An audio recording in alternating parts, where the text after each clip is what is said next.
Salut, c'est Ibi de Tant que le soleil brille et de Soleil sur toi. Et donc, on se retrouve pour un nouvel épisode de podcast. Et aujourd'hui, je ne suis pas seule, je suis accompagnée du docteur Mathieu Bernard, qui est cardiologue au sein de l'Institut Cœur Paris Centre, dans lequel il va justement nous parler de la santé du cœur et plus particulièrement des troubles psychosomatiques. Donc, je suis sincèrement ravie de vous accueillir aujourd'hui au sein du podcast Soleil sur toi et merci d'avoir accepté l'invitation. Merci à vous, Ibi, c'est un plaisir partagé. Moi, j'aime bien dire à chaque fois dans mes épisodes de podcast, rentrons directement dans le cœur du sujet, c'est le cas de le dire. Et donc, à ce titre, j'ai une première question à vous poser. C'est quel lien il existe entre le stress chronique et les maladies cardiovasculaires ? Alors, il y a un lien extrêmement important puisque le stress chronique est ce qu'on appelle un facteur de risque cardiovasculaire. Donc, un facteur de risque, c'est un élément qui dépend très souvent de votre hygiène de vie, qui, quand on est exposé à cet élément, favorise la survenue de maladies cardiaques et vasculaires. Donc, cardiaque pour le cœur, vasculaire pour les vaisseaux, les artères. Et il y a un énorme problème, en fait, c'est que le stress chronique, c'est quelque chose qui est difficile à évaluer. On peut mesurer une consommation de cigarettes, on peut mesurer une tension artérielle, on peut mesurer un taux de cholestérol ou un taux de sucre. Tout ça, ce sont des facteurs de risque cardiovasculaire. Mais le stress, il est très difficilement quantifiable et il est subjectif. Et quand on s'y intéresse, ça prend beaucoup de temps. Et en consultation, on n'a pas tellement le temps de l'aborder. Et donc, ce lien, il est énorme. Pour moi, c'est quasiment le facteur de risque le plus important parce que quand on a un stress chronique, on a une élévation de la pression artérielle parce que le stress chronique favorise la sécrétion d'hormones qui ont tendance à majorer la tension. On a, à plus petite échelle, on peut avoir une augmentation du taux de cholestérol. On a une augmentation de la consommation de cigarettes chez les fumeurs parce que plus je suis stressé, plus je vais avoir besoin ou envie de fumer. Et donc, à l'origine de tout ça, on a un facteur de risque qui est le stress chronique. Voilà. Donc, il y a un lien énorme. Et là, vous venez d'aborder le cholestérol. Est-ce que c'est parce que quand on est beaucoup plus stressé, on a tendance à vouloir consommer beaucoup plus d'alimentation ? Enfin, comment ça se... Alors, ça dépend des gens. Il y a des gens qui, quand ils sont stressés, ne mangent rien et d'autres qui, effectivement, se vengent sur la nourriture. Ça peut passer par là, mais c'est surtout via la sécrétion d'hormones en fait, qui viennent perturber le métabolisme. En fait, il y a deux types de stress. Il y a le stress aigu. Donc, le stress aigu, c'est quand je suis exposé à un phénomène stressant brutal qui ne va pas durer dans le temps, où là, on a surtout une sécrétion d'un neurotransmetteur qui s'appelle l'adrénaline. Et on a le stress chronique. Le stress chronique, lui, c'est soit un élément stressant auquel je vais être exposé pendant des heures, des jours, des semaines, ou alors c'est un élément stressant qui va venir se répéter. Et donc là, on va avoir une sécrétion d'une hormone qui s'appelle le cortisol, qui est une hormone dont on a besoin, puisque c'est grâce au cortisol qu'on se réveille le matin. C'est l'hormone qui va nous apporter l'énergie suffisante pour nous lever. Sauf que quand on est stressé, on va avoir des taux de cortisol qui vont être bien plus importants. Et à la longue, ce cortisol entraîne tout un tas de conséquences néfastes, notamment une baisse de l'immunité. Donc, on va être plus exposé aux infections. Ça entraîne en fait, cette hormone-là, elle va chercher de l'énergie partout où il y en a dans le cœur. Donc, on va avoir un taux de sucre qui va avoir tendance à augmenter, puisque les réserves de sucre, elles sont sous forme de gras, et le cortisol va libérer le sucre à partir du gras. Et au bout d'un moment, on va avoir une consommation des muscles. Donc, on a une fonte musculaire et une résorption osseuse aussi, puisqu'encore une fois, le cortisol va chercher de l'énergie partout où il y en a, et c'est parfois au détriment de notre propre corps. Quand les réserves sont épuisées, on va taper ailleurs, c'est-à-dire dans les muscles et dans les os. Et aujourd'hui, juste à titre de... Je suis un peu curieuse. Est-ce que la plupart des personnes qui sont atteintes justement de stress chronique, ça va jusqu'à ce niveau-là ? Ça va jusqu'à attaquer les os, les muscles, etc. Il n'y a pas d'études, en fait. Enfin, il y a des études qui ont été faites qui ont permis de dire ce genre de choses, mais en pratique courante, en tant que médecin, on ne va pas chez une personne stressée aller chercher s'il y a une fonte musculaire ou s'il y a une résorption osseuse. Et encore une fois, on ne s'intéresse pas trop en cardiologie, notamment au stress. La plupart des médecins, d'ailleurs, et faute de temps, c'est le problème, c'est qu'il n'y a pas assez de médecins. qui a beaucoup de patients et qui a beaucoup de charges aussi. Donc, il faut pouvoir prendre les patients suffisamment bien en charge, mais tout en ayant suffisamment d'amplitude horaire pour en recevoir beaucoup, parce qu'on n'a plus de médecins. Et donc, on n'a pas le temps. Donc, ce que l'on va faire, c'est qu'on va plutôt mettre en route un traitement symptomatique, c'est-à-dire qu'on va donner des médicaments qu'on appelle des anxiolytiques qui vont faire diminuer le stress, l'anxiété, mais on ne va pas s'attaquer à la racine du problème. Qu'est-ce qui cause vraiment ce stress ? Et qui, forcément, est subjectif d'un individu à un autre. Oui, effectivement. Okay. Les stoïciens nous apprennent que ce n'est pas l'élément en tant que tel qui va être chargé négativement ou positivement, c'est la façon dont on réagit par rapport à cet événement. Dont il est perçu par l'individu. Exactement. Ok. Comment les émotions fortes, par exemple comme la colère, bon, je ne sais pas si l'anxiété c'est une émotion, mais en tout cas on va considérer comme telle, affectent-elles le cœur et peut-on vraiment mourir de chagrin ou est-ce que c'est un mythe ? C'est pas un mythe. Alors si on reprend la première partie de la question, on va aller très loin. On va prendre un peu de recul. On va revenir sur le stress aigu. Et donc, on a dans notre composition, on va dire, corporelle, on a 2 systèmes nerveux. On a le système nerveux qu'on appelle volontaire, qui est celui qui me permet de saisir le verre et de m'hydrater. D'accord. De vous parler, de bouger les mains, etc. Donc, celui-là, il est sous le contrôle de la conscience. Et on a le système nerveux qu'on appelle autonome, qui va gérer toute notre physiologie corporelle, nos défenses immunitaires, notre digestion, la température interne, la pression artérielle, les battements cardiaques, etc., la production d'urine. Donc tout ça est sous la dépendance d'un système nerveux qu'on appelle autonome parce qu'on n'a pas conscience de ce que ce système nerveux fait, il est automatisé. Et son but à lui, c'est de nous maintenir en équilibre. Donc de maintenir une température interne à l'équilibre, de maintenir un taux de potassium à l'équilibre, etc. Et donc, ce système nerveux autonome, il est divisé lui-même en 2 branches. Une branche qu'on appelle la branche sympathique, qui va être médiée par le neurotransmetteur dont je vous parlais tout à l'heure, qui s'appelle l'adrénaline. Et cette branche sympathique, elle prépare le corps à combattre ou à fuir en cas de stress. Donc ça va nous apporter un regain d'énergie, ça va redistribuer le flux sanguin dans les zones qui sont importantes, c'est-à-dire les zones principalement musculaires et le cœur pour pouvoir apporter suffisamment d'énergie et pouvoir se battre et donc avoir une dépense énergétique ou courir pour s'enfuir. Et on a une autre branche qui s'appelle la branche parasympathique, qui elle est plutôt médiée par un autre neurotransmetteur qui s'appelle l'acétylcholine et qui est la branche qui est activée quand on dort, qui est activée quand on digère et qui est cette branche qui elle va plutôt nous apporter de l'énergie. Le sympathique, lui, va la dépenser et le parasympathique va plutôt la récupérer. Et donc, en fonction des émotions que l'on a, on va plutôt être sur le versant sympathique ou plutôt sur le versant parasympathique. Donc, la tristesse, on a plutôt une activation du parasympathique. Pour ce qui est de la colère, de la surprise, de la joie aussi, on va plutôt être sur le versant sympathique.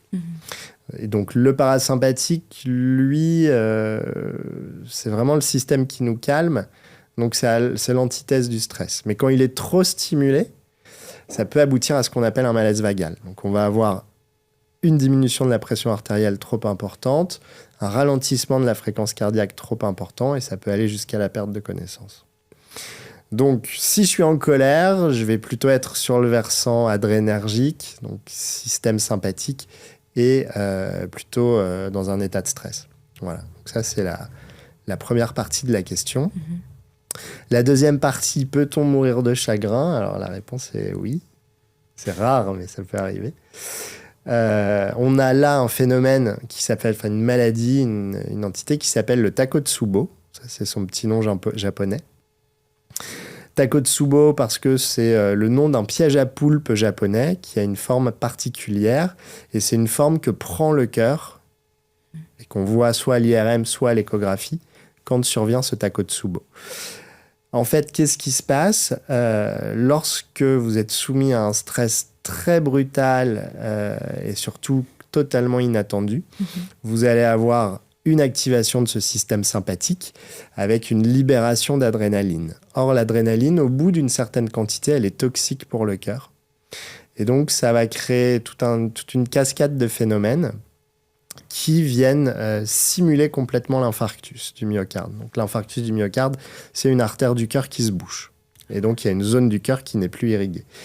Et donc, c'est une vraie contrefaçon de l'infarctus du myocarde. C'est-à-dire que la prise de sang, c'est la même que si on faisait un infarctus. L'électrocardiogramme, c'est le même que si on faisait un infarctus. Les symptômes du patient sont les mêmes que s'il faisait un infarctus. Et très souvent, la seule façon de faire la différence, c'est de faire ce qu'on appelle une coronarographie, donc une radio des artères du cœur, qui permet de voir si les artères sont nickel, lisses, propres, ou si elles sont encrassées. Si elles sont encrassées, si on a une de bouchée, évidemment, c'est un infarctus. Si les artères sont parfaites, ça ne peut pas être un infarctus, donc ce sera un Takotsubo. Et après, si on peut rapidement faire l'échographie, ou ça c'est assez facile, ou l'IRM cardiaque, ça c'est un peu plus compliqué, en raison des disponibilités, on va avoir cette forme de Takotsubo qui viendra confirmer le diagnostic. La bonne nouvelle, c'est que dans l'immense majorité des cas, dans le Takotsubo, on a une récupération complète au bout de quelques jours. On a l'électrocardiogramme qui se normalise, la prise de sang qui se normalise, les symptômes qui disparaissent et le cœur qui retrouve une forme et surtout un fonctionnement normal. Parce qu'en plus d'avoir cette forme de piège à poulpe japonais, il y a une fatigue du cœur qui se crée. Et donc, il y a un tableau qu'on appelle d'insuffisance cardiaque. Et quand c'est très, très intense, on peut en mourir. Alors, ce n'est pas le simple chagrin d'amour. Très souvent, quand on regarde les statistiques, ce sont plutôt les femmes de plus de 70 ans qui sont les plus touchées par ce Takotsubo. Et très souvent, on a à peu près la même histoire, c'est-à-dire qu'on vient sonner chez la patiente et que la gendarmerie, par exemple, vient lui annoncer le décès d'un proche qui est totalement inattendu. Et donc, le stress généré vient induire ce Takotsubo. En fait, ce qui est intéressant dans votre réponse et du coup aussi dans le fait que j'ai posé la question, c'est de réaliser à quel point des choses qui nous touchent sur le plan émotionnel, on pourrait penser que ça s'arrête juste à oui, ça me brise le cœur, etc. Mais ça peut vraiment générer ça dans le sens brise vraiment. Voilà, dans le sens physique, matériel du corps humain, en l'occurrence ici le cœur, des maladies, des chocs qui se concrétisent en fait matériellement en fait. Donc je pense que des fois on sous-estime beaucoup l'aspect émotionnel des événements que l'on vit. Mais ça a un réel impact que l'on ne voit pas, parfois trop tard, ou juste un peu plus tard, mais sur le plan, en fait, de la santé, quoi, de la santé du corps. Et je pense que souvent, c'est... En fait, comme on ne le voit pas, on se dit, ça compte pas, alors qu'au final, à partir du moment où ça touche quelque chose en nous, ça va forcément se répercuter sur le plan... dans le plan physique, en fait. Ça vient impacter. Souvent, dans l'inconscient populaire, on pense que ce qu'on appelle quelque chose de psychosomatique, c'est dans la tête. C'est pas que dans la tête. C'est-à-dire qu'on peut avoir des douleurs d'origine psychosomatique, mais les douleurs, elles sont réelles. On les ressent vraiment. C'est pas juste dans la tête, je suis en train de fantasmer, d'halluciner mes douleurs. Les douleurs, elles sont là. Et il y a une connexion vraiment très importante entre... Alors, peut dire le cœur et le cerveau ou le cœur et l'esprit, à tel point que, en fait, quand l'un des deux se met à paniquer, ça va faire paniquer l'autre. Si je sens mon cœur qui s'emballe alors que je suis au repos, en général, les gens vont être très, très anxieux. Et si j'ai une crise d'angoisse, je vais sentir mon cœur accélérer, ce qui va renforcer en plus le processus. Puisque comme je sens mon cœur s'emballer, ça me stresse, donc ça stresse mon cerveau, et ainsi de suite. Et donc, si on parvient à tranquilliser l'un des deux, ça va tranquilliser l'autre. Donc, vous avez, je ne sais pas si on en parlera, mais vous avez des techniques de respiration, notamment à travers ce qui s'appelle la cohérence cardiaque, qui permettent de calmer le cœur aussi. Et donc là, justement, je vous parlais du système nerveux volontaire et du système nerveux autonome. La respiration est le seul élément qui soit sous la dépendance des deux systèmes. Quand vous dormez, vous ne pensez pas à respirer, c'est automatique. En revanche, vous êtes capable de prendre un minimum de contrôle sur votre respiration, soit en la bloquant quelques secondes, soit en accélérant le rythme respiratoire. Et donc voilà, c'est vraiment le seul paramètre qui soit sous la dépendance des deux systèmes et donc qui permet, en prenant le contrôle volontairement de cette respiration, d'influencer sur ce qui est autonome et inconscient. Inconscient. En tant que cardiologue, avez-vous déjà eu des cas où la souffrance psychique a eu un réel impact sur le cœur, donc donner peut-être potentiellement des... Oui, oui, j'en ai eu plein, parce que c'est un sujet qui m'intéresse aussi, donc les gens viennent me voir pour ça. Alors, vous voulez des anecdotes ? Oui. J'ai eu un patient chez lequel on a découvert ce qu'on appelle des extrasystoles. Les extrasystoles, ce sont des fausses notes dans la partition du rythme cardiaque que l'on fait tous. On en fait entre 1 et 100 par jour. En moyenne, on a 100 000 battements par 24 heures. Et donc, en moyenne, sur ces 24 heures, 1 à 100 battements sont des battements prématurés, donc qui surviennent plus tôt que prévu, et qui sont suivis de ce qu'on appelle un repos compensateur. Donc, grosso modo, je vais vous le mimer, le cœur est à peu de choses près réglé comme un métronome. Et une extrasystole, c'est un battement qui survient plus tôt que prévu, qui est suivi d'une pause, en fait. Ça n'est pas que le cœur s'arrête, c'est juste qu'il va se recaler sur le rythme. Et il reprend. Et donc, ce patient-là avait 16 000 extrasystoles. C'est mon record personnel. Donc, c'est-à-dire que 16% de ces battements étaient des battements anormaux. On a fait tout un bilan, et le bilan s'est avéré normal. Et je ne sais toujours pas pourquoi, aujourd'hui, je n'ai pas traité ce patient. Parce qu'habituellement, à 16%, on n'attend pas. On met en route un traitement pour calmer le jeu. En tant que tel, elles ne sont pas dangereuses, les extrasystoles. Encore une fois, on en fait tous. Mais quand on en fait 16%, à la longue, le cœur se fatigue. Et je ne l'ai pas traité, donc je ne sais toujours pas pourquoi. Et il s'avère que ce patient avait énormément de soucis, surtout professionnels. Avec un souci de santé dont il ne savait pas... encore quels étaient les tenants et les aboutissants, des difficultés professionnelles inhérentes à ce problème de santé. Et voilà, quand je l'ai vu, il attendait un résultat d'anatomopathologie, ne sachant pas si ce qu'il avait était un cancer ou pas. Il n'avait pas encore commencé sa rééducation, il ne pouvait pas travailler. C'était une profession libérale, donc il n'avait pas trouvé de remplaçant. Il avait les charges qui s'accumulaient, il n'avait pas de rentrée d'argent, donc c'était très compliqué. Et je l'ai revu 3 mois plus tard.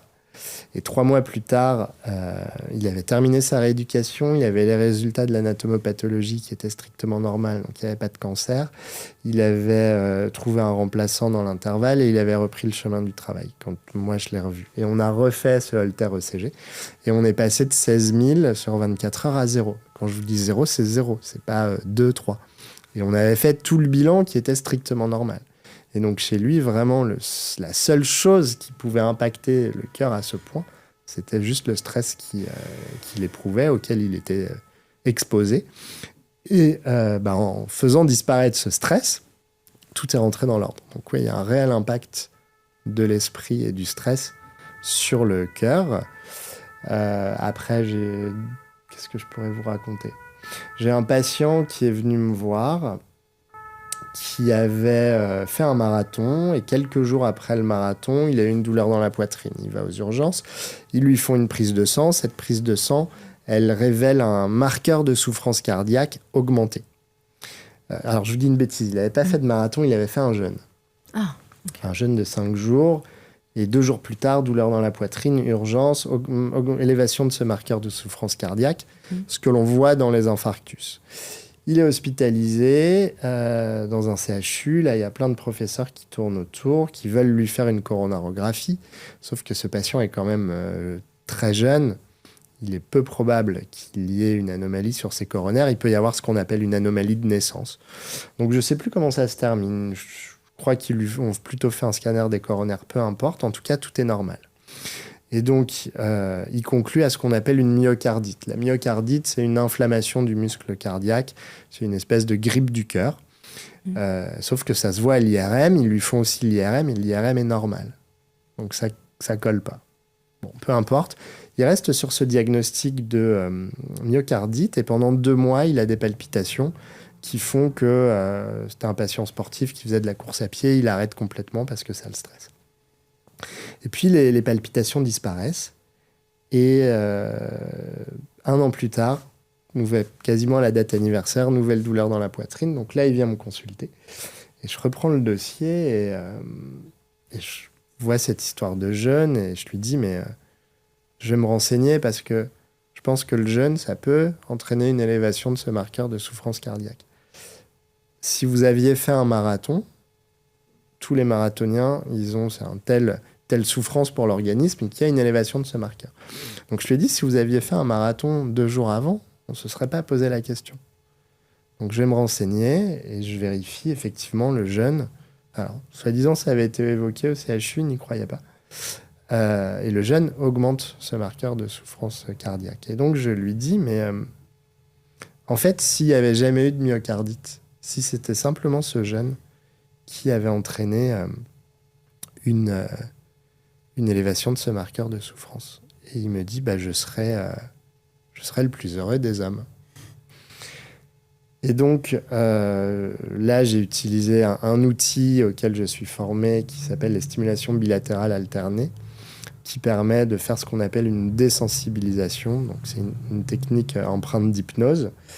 Et je lui ai expliqué, faire revivre un peu les choses, qu'en fait, il y avait probablement une méprise et que, en fait, il n'y avait jamais eu de myocardite et que c'était probablement le jeûne. Et donc, ça se termine et au bout de 10 minutes, et je lui demande comment vous vous sentez. Il me dit, là, j'ai envie d'un seul truc. C'est de quitter votre bureau pour mettre mes chaussures de sport et aller courir. Et donc, j'ai eu des nouvelles après et tout était rentré dans l'ordre. Plus de palpitations, parce que je vous ai dit qu'il était revenu pour les douleurs, mais il avait eu, suite aux douleurs aussi, la réapparition des palpitations, parce que forcément, il se disait, mince, je suis en train de refaire une myocardite. Et donc, tout est rentré dans l'ordre. Il a repris la course à pied, serein. Et pendant 1 an, il n'a pas osé le faire parce qu'il s'imaginait avoir un truc au cœur, alors qu'il n'y en avait très probablement pas. Ouais. Mais dans l'histoire, il y a quelque chose qui n'était pas clair. Et donc, les palpitations, c'est clairement lui, là, encore, qui se les provoquait parce qu'il était persuadé d'avoir eu un truc au cœur possiblement grave. La myocardite, ça peut être grave comme ça peut ne pas l'être. Et c'est comme la grippe, en fait. Il y a des personnes âgées qui peuvent mourir de la grippe. Et puis quand on a 25 ans, on a le nez qui coule un peu de température et tout va bien. Voilà. Je réfléchis si j'en ai pas d'autres, mais j'en ai sûrement. Bah oui, sûrement. Non, mais c'est vraiment impressionnant. Je pense qu'on ne se rend pas compte du lien entre... Enfin, en tout cas, que c'est souvent sous-estimé. Ah, j'en ai une autre. Qui est arrivée récemment. Ah, trop bien. En fait, on nous apprend en faculté de médecine que quand on fait de l'hypertension, c'est à vie. Donc, on vous colle l'étiquette hypertendu.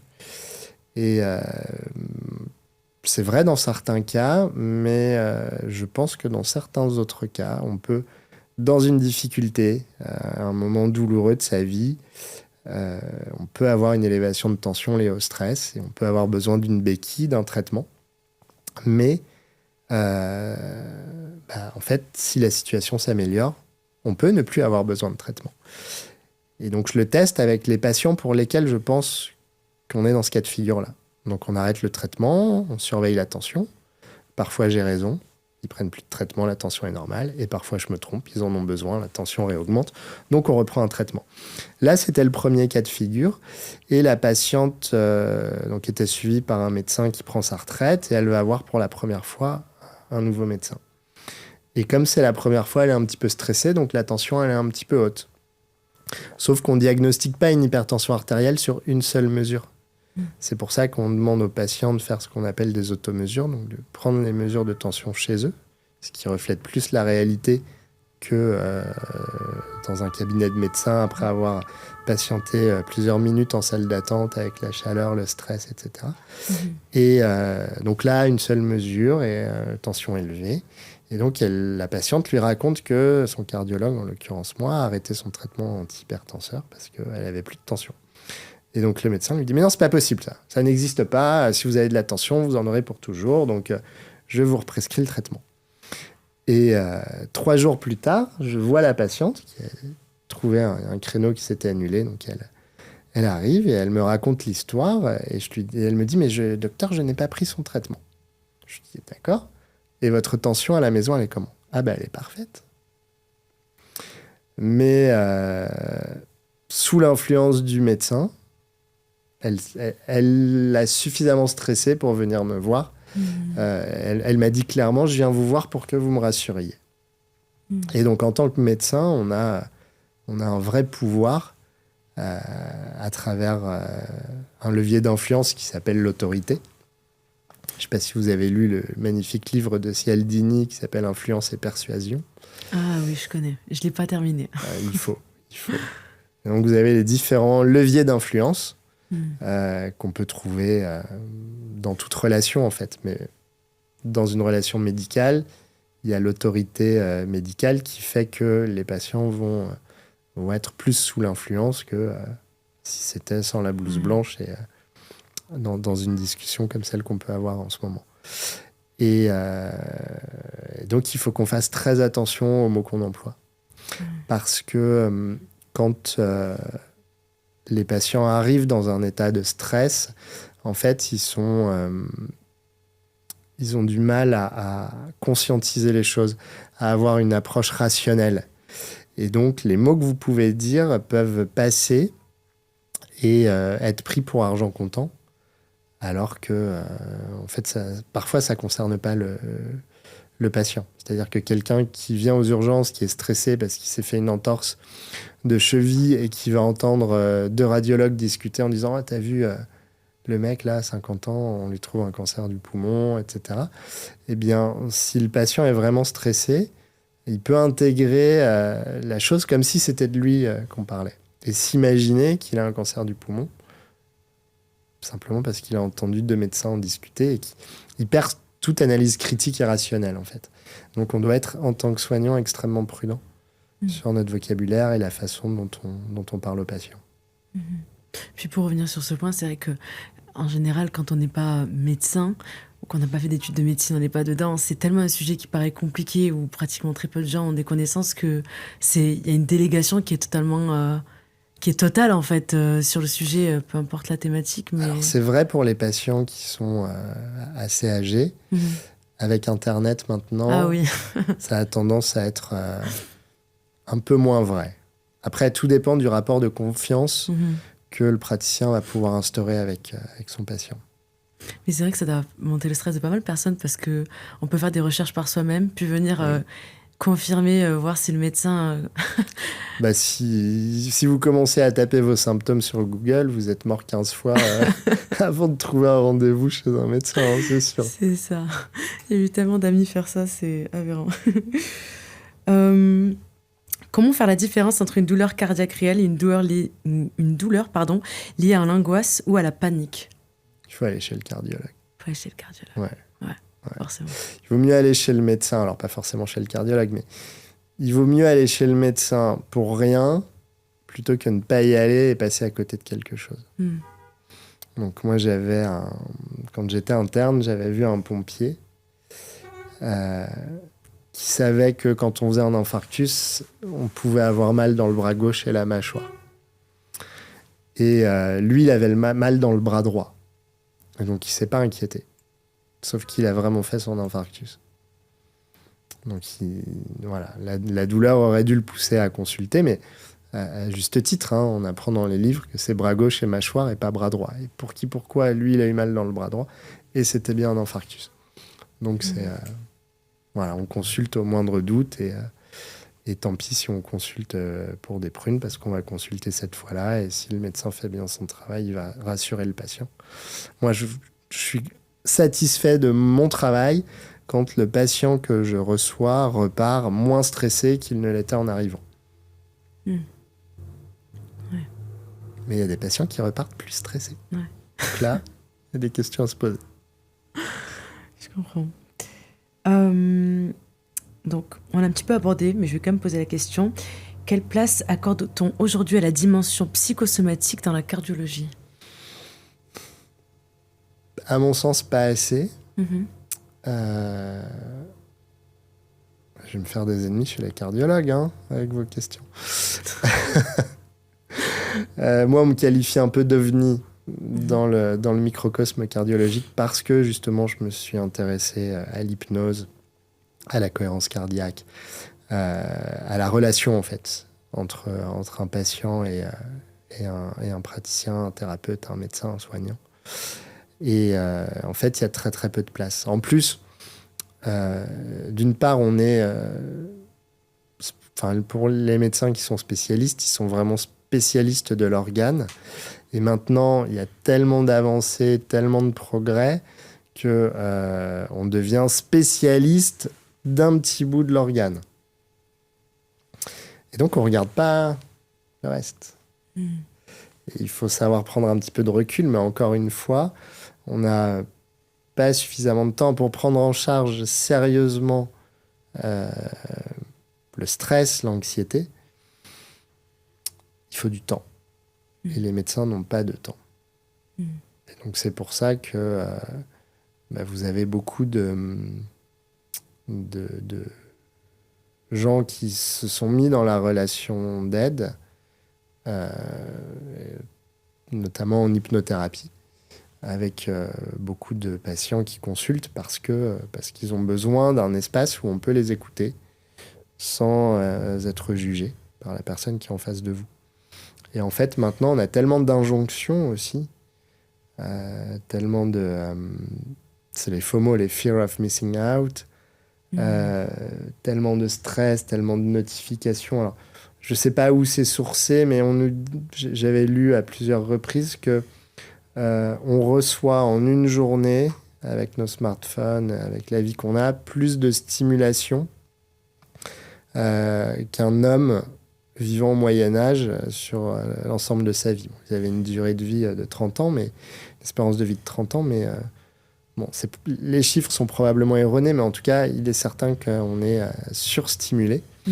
Et avec des injonctions. On a une montée du féminisme et c'est très bien, mais d'un autre côté, on a plein de jeunes femmes qui sont sous certaines injonctions. Il faut se maquiller, on a vraiment deux choses qui sont, à mon sens, ambivalentes. Et voilà, tout ça demande du temps, de l'investissement, de l'argent, c'est stressant. Et il n'y a pas tellement d'endroits où, en tout cas pas chez le médecin non plus, parce que le chrono tourne et la salle d'attente se remplit. Et donc il y a ces lieux avec les hypnothérapeutes qui développent des sortes de petits cocons où le patient peut se confier. Il y a un temps qui lui est dédié. Et rien que ça, je pense que c'est extrêmement bien et ça soulage les gens. Rien que de pouvoir dire quelque chose sans que la personne face à vous vous juge, c'est libérateur. Mais pas dans un cabinet de médecin. Oui. Voilà. Juste là, vous avez parlé d'un point qui m'intrigue.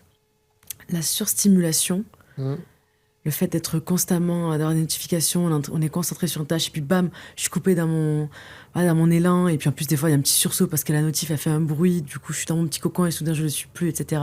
Ça peut provoquer des petits stress qui ne sont pas forcément...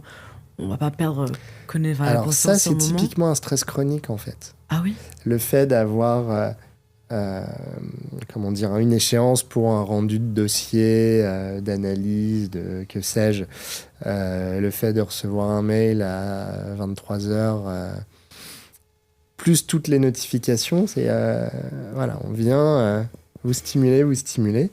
Alors certaines notifications, si c'est un pouce en l'air, ça va stimuler le système de récompense via la dopamine, donc on va être content. Mais si c'est un pouce en bas, et même moi, je sais il m'arrive, parce qu'on ne peut pas plaire à tout le monde, d'avoir des avis Google 1 étoile. Et quand j'ai la notif qui arrive et que je vois vous avez reçu un nouvel avis Google, j'ai une accélération de mon rythme cardiaque, le temps de découvrir si c'est 5 ou 1. Donc on est tous sensibles à ça. Et vous avez raison, ce sont des micro-stress. Et l'accumulation de micro-stress finit par être délétère et nous faire du mal. Ça, c'est vraiment un point intéressant. Parce que je pense que personne n'aurait pensé à ça. Enfin, moi, personnellement, j'aurais jamais cru... Je le pensais pour la concentration, oui, c'est pas bien d'avoir des notifs. Non, mais même c'est... mais pour le stress, c'est mon cœur... C'est stressant, ouais. Mais c'est vrai en plus, parce que même moi, ça m'arrive de ressentir un petit pic d'adrénaline, enfin, de ressentir un petit pic de stress, me disant, ce message, ce mail, est-ce que ça veut dire oui ou non? J'ai pas raté, voilà. Est-ce que j'ai pas raté quelque chose? Est-ce que je vais avoir une réponse positive? C'est ça. Alors, quelles habitudes simples peut-on mettre en place pour protéger notre cœur physiquement et émotionnellement? On a déjà parlé de la cohérence cardiaque. Oui, ça c'est un très bon exercice. Alors la cohérence cardiaque, c'est comme la salle de sport. Si on y va une fois par mois, il ne va rien se passer. Donc il faut être assidu. Et l'assiduité en cohérence cardiaque, c'est assez compliqué parce que c'est 3 fois par jour. Et c'est 5 minutes à chaque fois. Et c'est 5 minutes où vous devez être justement dans votre bulle. Où il ne faut pas qu'il y ait une notification, il ne faut pas qu'il y ait un enfant qui vienne vous tirer par la manche. Vous êtes dans votre bulle et vous faites votre exercice respiratoire. Donc il y a différentes façons il y a différents protocoles en termes de cohérence cardiaque, ça c'est le premier point. Ensuite, il y a différentes façons de faire puisque vous pouvez investir dans un capteur de pouls qui va faire l'analyse de votre, ce qu'on appelle la variabilité sinusale, qui vous permet de savoir si vous êtes vraiment dans un état de cohérence cardiaque ou pas. Et donc pour l'avoir fait, moi, plusieurs fois avec ce capteur de pouls, une fois j'étais dans un état de cohérence cardiaque, et je me suis mis, tout en respirant comme il fallait, bien en cohérence cardiaque, à penser à mes impôts. Et là, j'ai plongé dans le rouge à la verticale et j'ai mis 7 minutes à revenir dans un état de cohérence cardiaque. J'ai pas eu le sentiment de varier ma respiration puisque je suivais le guide respiratoire, mais le fait d'avoir des pensées négatives, parce que je pensais pas en bien à mes impôts, m'a fait plonger dans un état émotionnel qui m'a complètement sorti de cet état de cohérence cardiaque. Donc là encore, les émotions influencent donc ce qu'on appelle la variabilité sinusale, c'est-à-dire le délai entre la variation du délai entre 2 battements. Et on pourrait penser que les gens qui ont une fréquence cardiaque qui est fixe, qui ne bouge pas, moi, je suis toujours à 60, ne sont pas des gens en bonne santé, en fait, contrairement à ce qu'on pourrait penser. C'est contre-intuitif. Mais ce qui va être marqueur de bonne santé, c'est le fait que la fréquence cardiaque varie le plus possible. Et ça, c'est important aussi pour vos auditeurs, parce que peu de personnes le savent, et s'il y avait plus de gens à le savoir, ils seraient rassurés, c'est que la pression artérielle, c'est pareil. La tension artérielle, elle varie en permanence, comme tous les marqueurs biologiques. Quand vous vous pesez le matin, vous vous pesez le soir, le poids ne sera pas le même. La température, elle varie en permanence. C'est pareil, notre taux de sucre, il varie en permanence. Tous les paramètres biologiques varient, y compris la tension. Et il suffit que je tape très fort des mains comme ça pour que, on ait un petit pic d'adrénaline et la tension qui monte. Et plus la fréquence cardiaque varie, plus la tension varie, meilleur c'est. Ça veut dire que notre organisme, il est capable de faire face aux différents événements. Moins ça varie, plus c'est rigide et moins j'ai d'adaptabilité. Donc c'est vraiment important de comprendre ça, parce que les gens... Alors, je peux vous raconter notre anecdote. J'ai une patiente, j'ai été un peu virulent avec elle, puisqu'elle m'avait envoyé un mail, après elle m'a remercié. Elle prend sa tension, elle a 15. Elle se dit, oh là là, je vais recontrôler dans 1 heure, mais j'espère qu'elle sera redescendue à 14. Sauf que comme elle est flippée, 1 heure plus tard, elle est plus à 15, elle est à 16. Et elle se dit, oh là là, elle est en train de monter, qu'est-ce qui se passe? Bon, je la recontrôle dans 1 heure, mais j'espère qu'elle sera redescendue. 1 heure plus tard, elle est à 17. Elle a continué comme ça toutes les heures jusqu'à 20, où elle a appelé les pompiers. Elle a fini dans les urgences d'une clinique parisienne, où quand elle est arrivée, la tension était normale. Donc je lui ai dit, arrêtez de mesurer votre tension, vous provoquez vous-même cet état-là. Et elle est revenue me voir quelques semaines plus tard en consultation. Elle m'a dit, vous aviez raison d'être dur avec moi. C'est entièrement de ma faute. Et voilà. Et la tension, si je viens de me disputer avec quelqu'un, si j'ai une douleur, si j'ai de la fièvre, si je viens de faire un effort physique, si je viens d'avoir une grosse frayeur, elle va augmenter. Et c'est normal. Et c'est même tant mieux. Ça veut dire que mon corps est réactif. Ce qu'il est important, c'est qu'elle soit normale un petit peu plus de la moitié du temps. On a un examen qui s'appelle une MAPA, une mesure ambulatoire de pression artérielle, où le patient part avec un appareil de tension qui va mesurer la tension 4 fois par heure le jour et 2 fois par heure la nuit. Et ensuite, on fait une analyse de ces valeurs et on ne parlera d'hypertension artérielle que si plus de 50% des valeurs sont anormales. Donc je peux avoir 49% de valeurs anormales, 51% de valeurs normales. On ne parlera pas d'hypertension artérielle. Donc si pendant 2 heures je suis à 18 et que j'ai une raison d'être à 18, c'est pas grave si le reste du temps je suis à 12, je fais pas d'hypertension. Donc ça c'est un point important que je voulais signaler. Et donc les patients qui font de la tension, qui ont un appareil à tension, ne prenez pas tous les jours la tension. C'est juste 3 jours par mois. Et surtout, l'énorme erreur que font les gens, c'est que dès qu'ils se sentent pas bien, ils prennent la tension. Oui, mais je suis pas bien, elle va être augmentée. La tension, elle doit être prise au contraire quand on se sent le mieux du monde. Parce que c'est là qu'elle reflète la réalité. Ça m'intéresse pas de savoir comment est la tension quand j'ai une crise de sciatique extrêmement douloureuse. Elle sera élevée. La douleur, ça entraîne une sécrétion d'adrénaline. L'adrénaline, ça accélère le cœur, ça fait monter la tension. Donc, mesurez la tension quand vous êtes au calme et au repos. Donc ça, c'est une première notion. Après, il y a ce qu'on appelle en médecine les règles hygiéno-diététiques à appliquer pour être le plus en forme possible. Alors, c'est quoi les règles hygiéno-diététiques ? On va faire attention au sel. Ça veut dire quoi, faire attention au sel ? Ça veut dire bannir la salière de la table. Le sel, la salière, elle sert à saler l'eau de cuisson du riz et des pâtes. Rien de plus. Si vous trouvez les aliments fades, vous rajoutez des épices, des condiments, des herbes, mais pas de sel.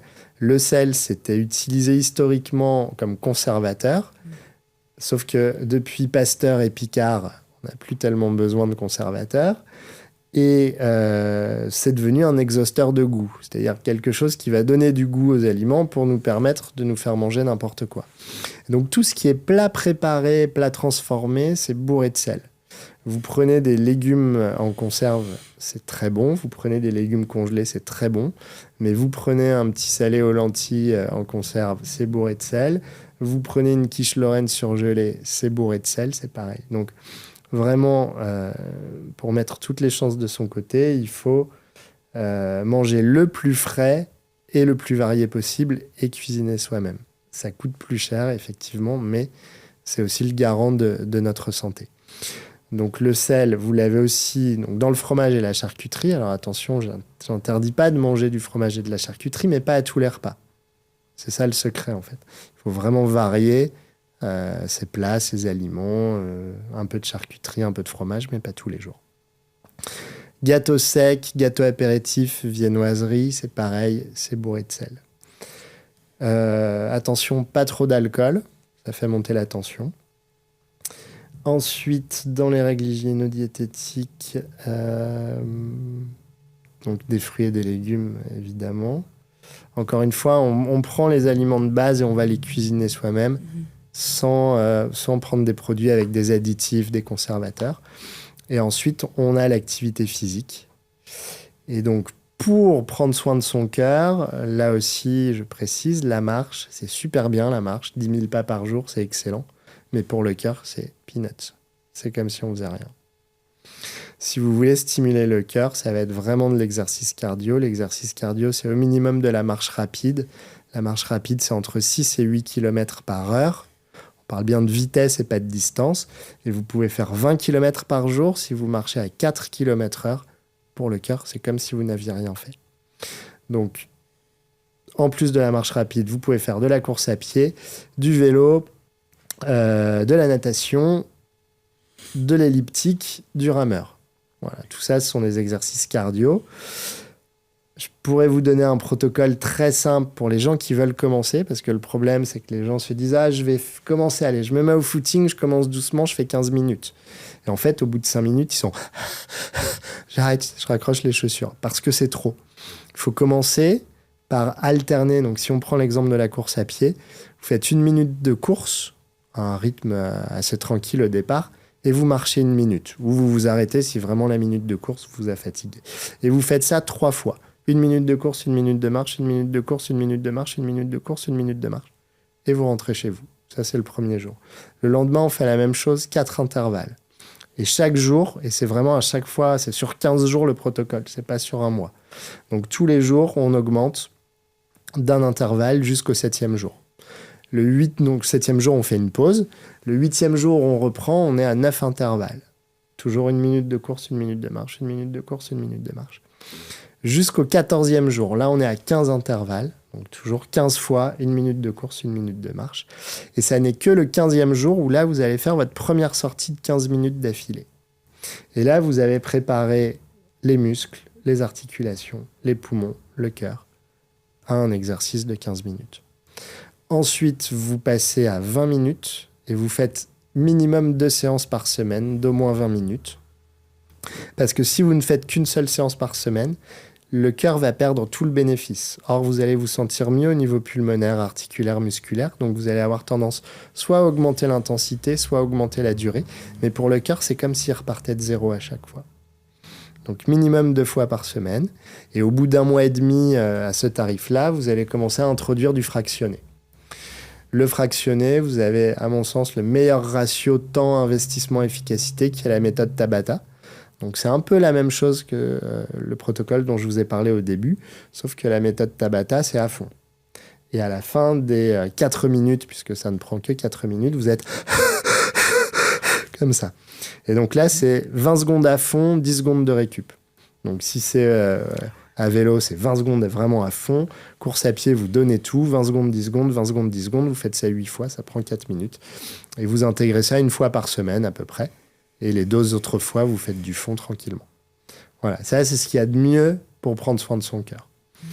Si vous avez plus de 35 ans ou si ça fait plus de 3 ans que vous n'avez pas fait d'activité physique, c'est bien de voir un cardiologue. Le cardiologue verra s'il y a besoin de faire un test d'effort pour évaluer les capacités cardiaques et surtout s'assurer qu'il n'y ait pas d'anomalie au niveau des artères du cœur pour que vous puissiez faire du sport sans risque. Et puis après, vous avez tout le travail sur les émotions. En fait, on vit dans une société qui est de plus en plus aseptisée. Alors d'un côté, les médias nous font peur parce que ça fait vendre davantage. Entre une une positive et une qui annonce une catastrophe, il y a 30% de ventes en plus pour la vente qui annonce les catastrophes. Donc, évidemment, les rédactions, elles préfèrent parler du malheur. Et donc voilà, on vit dans une société un petit peu comme dans du coton. Quand vous allez dans des pays où il y a des guerres, ils sont beaucoup plus résilients et beaucoup moins traumatisés que nous en Occident. Et donc, l'une des façons, c'est de se préparer à ça. Et l'autre des façons, c'est, si on a été traumatisé par quelque chose, c'est d'aller voir un thérapeute et de régler ces traumatismes.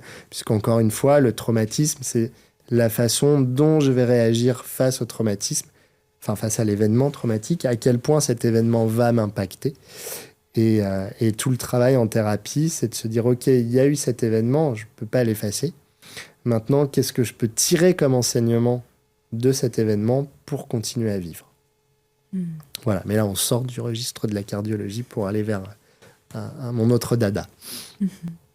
Juste là, j'ai une petite question qui me vient à l'esprit comme ça. J'avais entendu dire que lorsqu'on soumettait notre corps à des petits stress, par exemple une douche froide, un sprint, etc., ça permettait de baisser le stress. Est-ce que c'est...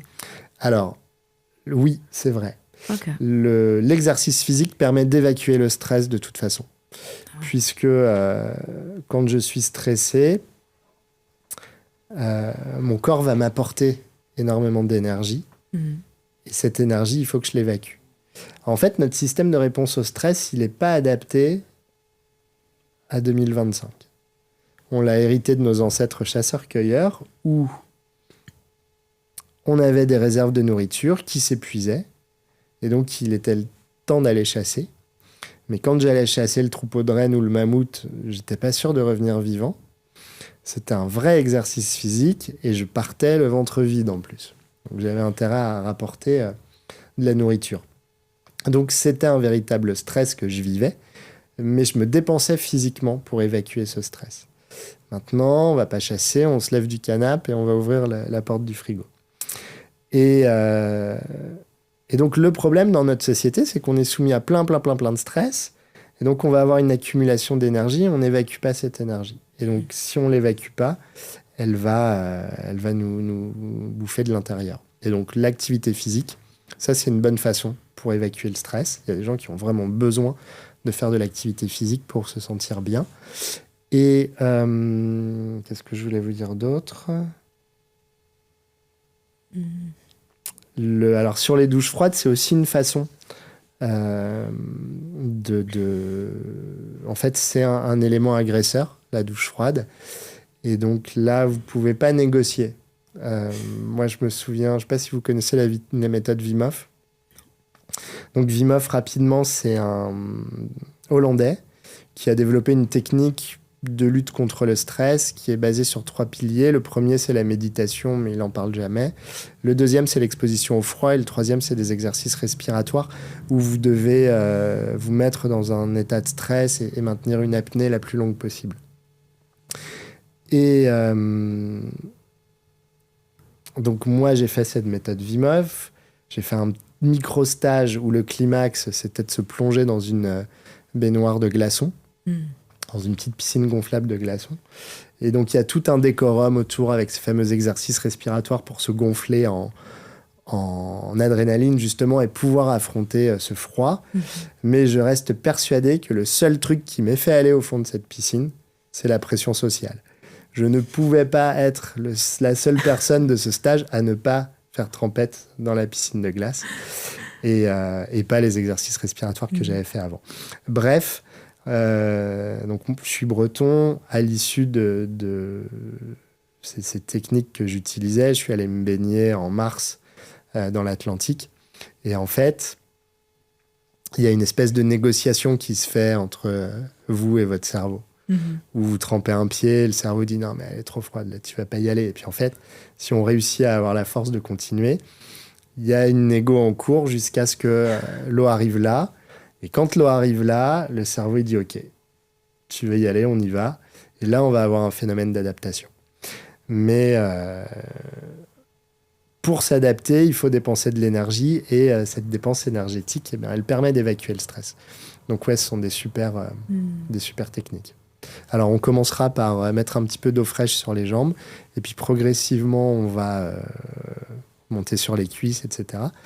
Éviter la tête parce que ça fait comme des centaines d'aiguilles qui viennent perforer le cuir chevelu, c'est assez désagréable. Et surtout, le secret, c'est de bien respirer. Parce que face à un événement, un stress aigu, on va se mettre en apnée. Et donc, le cerveau, il est plus oxygéné et là, on n'arrive plus à réfléchir. Et il se passe d'autres phénomènes. Il peut se passer des phénomènes de dissociation. On devient spectateur de son propre traumatisme. Et donc, l'un des secrets, autant que faire se peut, c'est de respirer. Et donc, la douche froide, c'est bien parce que vous allez apprendre à respirer. C'est une agression physique, mais elle n'est pas si dangereuse que ça. Mais pour l'organisme, c'est une vraie agression. Et donc, respirer, ça permet de poser les choses. Je suis vraiment trop contente d'avoir appris un truc aujourd'hui. Enfin, plein de choses, mais notamment quelque chose qui me surprend, c'est que en fait, le stress, ça crée de l'énergie. Et si on la dépense pas, en fait, ça nous bouffe de l'intérieur. Oui. Et alors, il y a un phénomène. Je ne sais pas si vous avez déjà vu des gens trembler après un stress. Oui. Et on pense que c'est la peur. Ouais. Et on est là, oh, mon pauvre chéri, non, t'as dû avoir peur, tu trembles. En fait, c'est pas lié à la peur, c'est un phénomène naturel qui est que le corps va chercher à évacuer le trop-plein d'énergie. Et comment il va consommer cette énergie ? En tremblant. Et donc, dans la nature, il n'y a pas de stress post-traumatique, justement parce que alors, les animaux vont réussir à évacuer ce stress. Un lapin qui se fait courser par un renard, soit il se fait rattraper par le renard et c'est fini, soit il réussit à s'échapper, mais en s'échappant, il a dû dépenser une folle énergie. Et donc, il n'a pas de place pour garder cette énergie qui va le ronger de l'intérieur. Et les rares fois où il n'a pas évacué suffisamment d'énergie, il va se mettre à trembler. Et on se dit, oh, le pauvre lapin, qu'est-ce qu'il a dû avoir peur ? Non, il n'a pas eu peur. Il a juste sauvé sa peau. Et il n'a pas dépensé suffisamment d'énergie, donc il évacue le trop-plein. Moi, j'ai eu un patient comme ça, après un examen qui est assez invasif, qui s'appelle une échographie transœsophagienne, où on fait avaler la sonde d'échographie de façon à être au plus près du cœur. Parce que quand je fais une échographie à travers la peau, je dois franchir la peau, les muscles intercostaux, les côtes, les poumons parfois, pour arriver jusqu'au cœur, enfin les ultrasons. va faire ça. Là, en mettant la sonde dans l'œsophage, on a la paroi de l'œsophage qui fait 2-3 mm et juste devant le cœur. Donc, on s'affranchit de plein de structures qui peuvent nous gêner. Et donc, j'ai eu un patient hyper stressé que je n'ai pas réussi à déstresser suffisamment. On a fait l'examen, ça s'est bien passé. Mais à la fin de l'examen, il s'est mis à trembler. Et il s'excuse de trembler en disant « Je suis désolé, docteur, je tremble. » Je lui dis « Mais c'est OK, tout va bien. Là, vous avez eu un stress. Vous l'évacuez et c'est tant mieux. » Super intéressant. La dernière question avant de passer à la tradition de la maison tant que le soleil brille. Ok, j'ai la pression là sur la tradition. Alors la dernière question, c'est quel message essentiel aimeriez-vous faire passer aux jeunes générations sur la santé cardiaque ? Quel message essentiel ? Moi, j'aurais dû réfléchir à cette question. Non, il y en a plein. Je vous pose une question. Est-ce que vous serviriez un gâteau empoisonné à votre meilleur ami ? Non ? Alors, pourquoi les gens s'empoisonnent avec le tabac, avec des produits stupéfiants ? Est-ce que votre corps, c'est pas votre meilleur ami ? En sachant que dans tous les produits stupéfiants que vous pouvez prendre, comme c'est illégal, on ne sait pas comment c'est fait, c'est coupé avec tout un tas de cochonneries, du cirage parfois, de l'eau de javel, enfin des trucs qui sont assez dingues. Et pourtant, pour soit oublier des choses, soit pour avoir un peu d'adrénaline, et ben on va empoisonner notre meilleur ami. Donc ça, c'est un truc assez dingue, je trouve. Et donc voilà, prenez soin de votre cœur et il y a trop de gens qui ne font pas assez d'activités. Alors ça, ouais, dernière chose, parce que c'est important, je vois plein de gens qui viennent en consultation parce qu'ils sont essoufflés. En fait, ils sont essoufflés parce qu'ils ne font pas de sport. Donc on fait un bilan parce que c'est des patients qui sont à risque cardiovasculaire et qui a la possibilité qu'il y ait une atteinte cardiaque. Et souvent, les bilans sont normaux. Et en fait, les gens sont essoufflés parce que le cœur, c'est un muscle et que si on ne le fait pas travailler, et ben, le jour où j'ai besoin de lui parce que je vais devoir courir après le bus, lui, il ne répondra pas présent parce qu'il n'est pas assez musclé. Donc, faites de l'activité physique. Voilà, c'est le message. C'est le message, très beau message. Et maintenant, on passe du coup à la tradition de la maison tant que le soleil brille, avec les fameuses 4 questions. Les fameuses 4 questions. Prêt ? Ouais. Ok. Question numéro 1. C'est quoi le pire conseil qu'on vous ait donné ?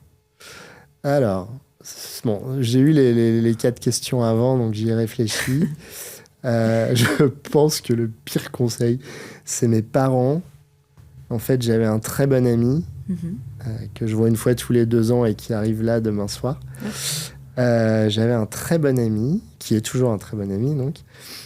Et il y a un 3e larron qui s'est invité et qui l'a un peu éloigné de moi. Et mes parents m'avaient dit de casser du sucre sur le dos du 3e larron pour que mon pote le dégage. Et on s'est pas vu pendant 2 ans, pendant 1 an. Mais là, c'était pas parce qu'il vivait à l'étranger, c'est parce qu'on s'était fâchés. Donc ouais, ça, je crois que c'est le pire conseil.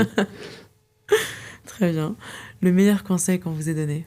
Le meilleur conseil qu'on m'ait donné, alors c'est pas tellement un conseil, mais c'est un autre ami. À une époque où je vivais un drame personnel. Et en fait, il m'a envoyé un petit message qui m'a fait un chaud au cœur, mais comme rarement. Il m'a dit, écoute, si t'as besoin de moi, je suis là. Et si t'as pas besoin de moi, je suis là quand même. Et donc ça m'a réconforté parce que j'ai encore les larmes aux yeux, oui. Parce que j'étais vraiment pas bien, mais j'avais même pas envie de faire l'effort d'aller voir les gens. Et je savais que même si j'allais pas le voir, ils m'en voudraient pas. Et donc ça m'a fait... Donc c'est pas vraiment un conseil, mais c'est un truc que je voulais partager parce que ça m'a fait vraiment chaud au cœur. Voilà. Et maintenant, je le réutilise. Quand j'ai des gens qui sont dans la panade, je leur dis, écoute, si t'as besoin de moi, je suis là. Si t'as pas besoin de moi, je suis là aussi. Merci beaucoup pour le partage, c'est super beau. 3e question. Si vous pouviez créer une loi que tout le monde devrait respecter, ça serait quoi ? Ah, ça c'est hyper facile. Formation en premier secours obligatoire pour tout le monde, oui. Avec des séances de révision. Ouais. Voilà. Ouais. Et des vraies formation au premier secours. Alors non pas que la protection civile, la Croix-Rouge ne fasse pas de vraie formation, c'est pas ce que je veux dire. Ce que je veux dire, c'est que les autorités imposent un format de formation de 7 heures, et que 7 heures, c'est simplement pas suffisant. Parce que vous allez voir donc les différentes techniques, ça va être le massage cardiaque, savoir arrêter une hémorragie, etc., etc. Mais quand vous passez l'examen, sur la dizaine de choses que vous allez voir dans la journée, vous n'allez en faire qu'une. Vous n'allez en restituer qu'une, en pratiquer qu'une, c'est pas suffisant. Il faudrait faire des choses beaucoup plus sérieusement. Voilà, ça sauverait des vies. Ah bah oui. C'est vrai que quand j'étais plus jeune, j'avais eu des séances sur ça. Mais j'ai vraiment tout oublié. Parce que j'ai pas eu de séance de révision. En plus, il y a ce premier point, et il y a le deuxième point qui est que vous apprenez quelque chose en phase de simulation où vous n'avez pas l'intensité, la charge émotionnelle présente. Ouais. Et donc, dans la structure dans laquelle je travaille, on a organisé une formation avec quelqu'un de très bien. Alors, je ne sais pas si j'ai le droit de dire son nom, mais qui a organisé non pas une formation au premier secours, mais une immersion au premier secours avec des scénarios. Donc la personne qui fait le malaise, comment vous allez la prendre en charge, sachant que on reproduit en fait une salle d'attente et sachant que vous avez une jeune influenceuse qui est en train de filmer la scène. Comment est-ce que vous allez gérer? Donc c'est vraiment une mise en situation réelle avec des techniques d'hypnose qui permettent aussi de faire monter l'émotion, comme si les gens y étaient. Et ça, c'est fondamental, parce que sur le papier, vous pouvez savoir faire un massage cardiaque, et quand vous vous retrouvez face à la personne qui fait son arrêt cardiaque, d'autant plus si c'est un proche, vous pouvez être dans un état de sidération qui fait que vous n'allez rien faire.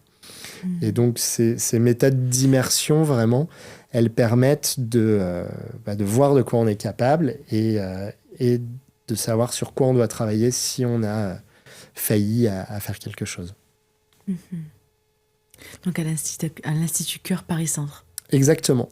Ouais, on a fait ça pour l'ensemble de nos salariés et ils sont revenus enchantés parce que c'était pas juste il faut faire comme ça. Non, c'est une mise en situation avec des surprises, des scénarios, des gens à gérer, des gens. Vous avez quelqu'un qui fait le malaise et moi ça m'est arrivé et vous avez la fille qui se jette sur sa mère qui fait son malaise, sauf qu'en faisant ça, elle nous gêne pour gérer la mère, mais elle est tellement paniquée qu'elle ne peut pas réagir autrement. Donc en situation, comment je dois gérer ça? C'est pas juste sur le papier, il est au sol, il est arrêté, vous avez contrôlé qu'il respirait plus, que le cœur battait plus, vous allez pouvoir commencer à masser. Non, il y a aussi tout l'environnement qui nous influence et qu'il faut savoir prendre en compte. Et ça, c'est sur les formations, ils n'ont pas le temps non plus de voir tout ça, mais encore une fois, je leur jette pas la pierre, ils font un boulot excellent, mais on leur donne pas suffisamment de moyens là encore pour le faire. Puis la dernière question, c'est ma préférée, c'est quoi la citation qui vous a le plus marqué et pourquoi? Alors, c'est une citation de Nelson Mandela qui nous dit « Je ne perds jamais, soit je gagne, soit j'apprends ». Voilà, ça la première fois. Alors, je ne l'avais pas entendu comme ça, j'avais fait des recherches pour savoir qui l'avait dite, et donc il semblerait que ce soit Mandela.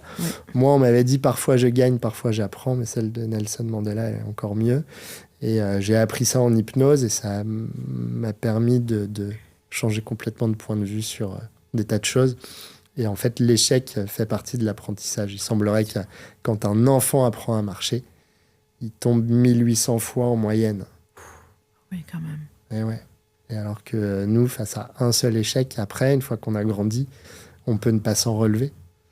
Non, l'échec, ça fait partie de l'apprentissage. En France, notamment, on montre du doigt les gens qui ratent. Mais alors, si je reproduis 4 fois la même erreur, ça veut dire que j'ai pas appris de mon erreur, de mon échec. Ça, c'est pas normal. Mais sinon, c'est comme ça. L'apprentissage se fait surtout par échec, répétition, modification, échec, modification, échec, réussite. J'ai eu un invité il n'y a pas longtemps, justement, on a parlé de la notion d'apprentissage. Et quand j'ai demandé sa propre définition, il m'a dit qu'apprendre, c'est se corriger. Ouais, c'est une belle définition. Ouais. Et je trouve que c'est tellement pas ce qu'on nous a appris, justement, depuis, en tout cas moi, depuis ma tendre enfance, parce qu'il faut limite savoir dès le premier coup. Et en fait, non, j'apprends parce que je me corrige. Et à force de correction, avec le temps, c'est de plus en plus parfait. En tout cas, ça ressemble de plus en plus à ce que à ce à quoi c'est censé ressembler ou à ce que je souhaiterais que ça ressemble. Mais apprendre, c'est se corriger. C'est la correction, en fait, tout simplement. Donc voilà. En tout cas, merci. Merci à vous. D'avoir accepté l'invitation pour ce podcast. Et puis je reviendrai avec plaisir. Ah ben oui. Et pour ceux du coup qui nous écoutent, soleil sur vous.